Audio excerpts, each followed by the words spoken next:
I like what Arteta has done with Arsenal. I think that Arsenal have improved season on season. I think that he's sort of moulded the group into what he wants. I think he likes what he's got.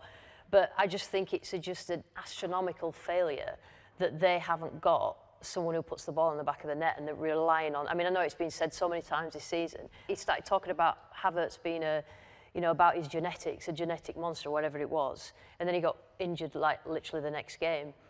And I've done them so many times where there've been tight games and there's been situations where if they had a proper goal scorer in front of goal, it would have been a straightforward game. So if you go to the summer then, Havertz is your top scorer now with 9. He's not going to play the rest of the way. And we've got to say this with a bit of sense around it, because he's not just kind of a fictitious... Osimhen went to Galatasaray on loan. Going into the summer then, what would you do? Who would you sign if you're Arsenal I'm just saying, they had got a chance to get... If he's going to Galatasaray on loan, no disrespect, why are Arsenal not getting that player on 100%. loan? Yeah, so what would you do now then? We know what they didn't do last year.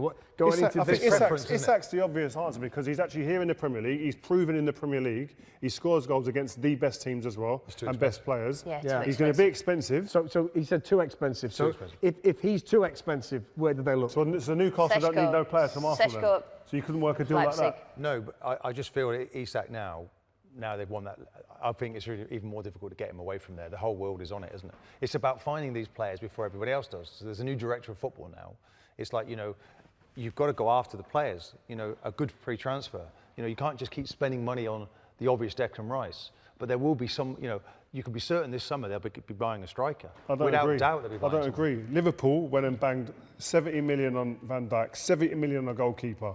Yeah, but they did that when a number of years ago now with Coutinho's money, didn't they? They Rio, sold to challenge that, but you've got money. They also put a similar amount of money down on Darwin Núñez, and that's not worked out either. Yeah. Now Arsenal can't make that mistake. I wouldn't have thought. But Klopp waited.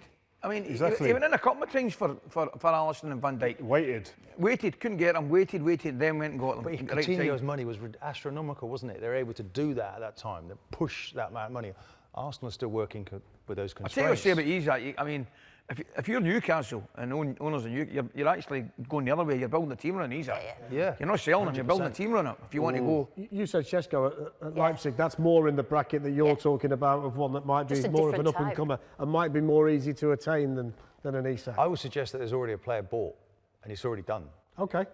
From an Arsenal point of view. They won't make that mistake again. But they've jeopardised the title and it just looks careless. And I can't think for a minute, like Pete says, that Arteta was quite happy not to... They did it based on the evidence. He's protected him. I just thought the Ollie Watkins bid was absolutely ridiculous. There was no way he was going to leave. They're still in the Champions League, by the way. Yeah. It was a low offer, really. It was a if you're going Suarez to offer. do it. It just felt like that was to appease the fans. We are involved in trying to tested get the waters. Duran, which one do you want to keep? They gave a decent offer for another Villa player, and they did the intelligent thing, because Duran, they didn't even like him or rate him as much as we did from the outside. Who wins the title quicker, Pep or Arteta, from this point? What sort of question is that? It's one that Ali answered straight away, Martin. There's no need to be nervous, just because we're back on Arsenal. I think Arteta. Do you think? Huh? If he goes and gets one or two players. It's a big if, isn't it? See? Yeah. Well, I'll ask you the question then. Following for that question. At this moment in time, which team looks stronger? Arsenal and City play tomorrow. Who do we think's winning? Yeah, I'd go Arsenal, yeah. But over the course of the season... Well, you'd suspect that City would be able to retool quicker than Arsenal. I mean, we said earlier, could they afford Isak if it's Arsenal? Would he be out of the price range? Right. Martin made that point. So City, you would presume, would be able to say, well, we want that player, that player, that player. There you absolutely. Go. A lot of the question would be answered in a different way once you get a look at recruitment.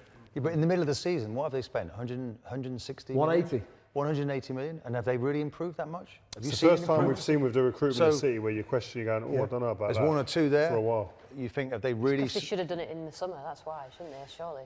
I just think he's just unhappy with the group he's got, and when they're not following, he goes in a different direction. And he's only had one season where he's never won a trophy. We could be there again. They played Bournemouth in the FA Cup, and Bournemouth, you can see, they're running for Champions League themselves.